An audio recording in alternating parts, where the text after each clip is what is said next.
I'm Brittany Lewis with Forbes Breaking News. Representative Jim Banks labeled the January 6th committee as a fraud during a House GOP press conference on Thursday. His remarks came hours before the committee's first primetime hearing. During his Thursday remarks, Banks pivoted from the committee to high gas prices and inflation. The GOP hopes to make historically rising prices a central issue in their midterm message. Listen in for his full remarks. I thank the leader. And as he said, the American people know that this select committee is already a fraud. Democrats aren't investigating January 6th. That's already very abundantly clear.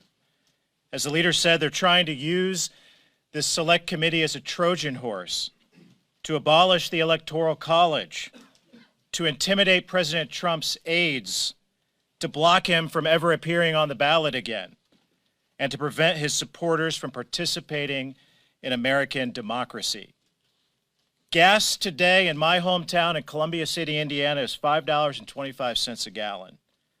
But in Washington, the Democrats' top priority is an hour-long made-for-TV special attacking President Trump.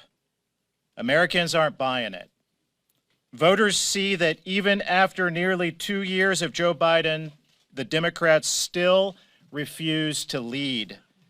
They refuse to take responsibility for the serious economic difficulties that they have created. And the Democrats refuse to help the American people and families who are hurting because of their policies. But the Select Committee is ignoring its most basic duty.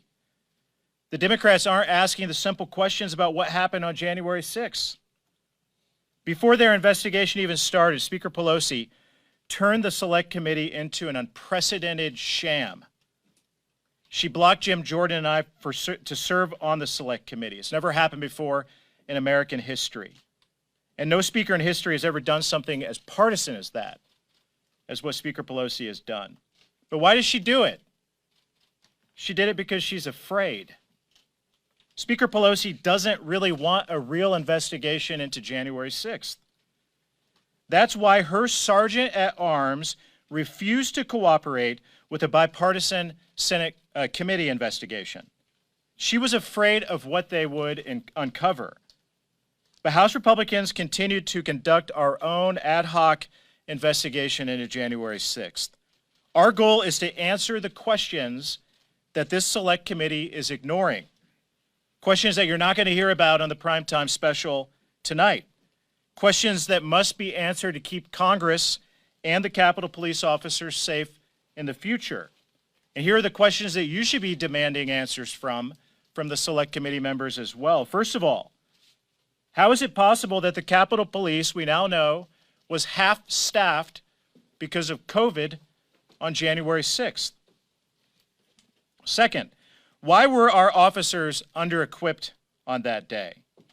Why were some officers forced to face down a riot without helmets or expired equipment? Why were the Capitol Police officers never trained to handle a riot, even after all of the riots that were ongoing in Washington, D.C., and our nation's capital in the summer of 2020? Did Speaker Pelosi communicate with the House Sergeant at Arms on January 6th or in the days leading up to the riot?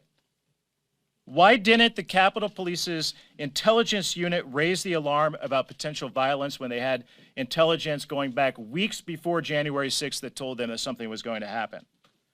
Why did the FBI deploy commandos to Quantico on January 3rd with shoot-to-kill authority but fail to send the United States Capitol Police a single threat assessment or intelligence bulletin?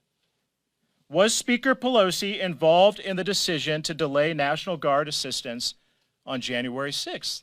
Those are serious and real questions that this committee refuses to even ask.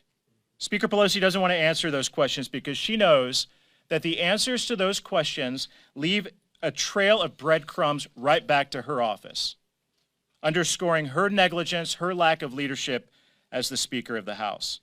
Those are serious questions that we will continue to dig into.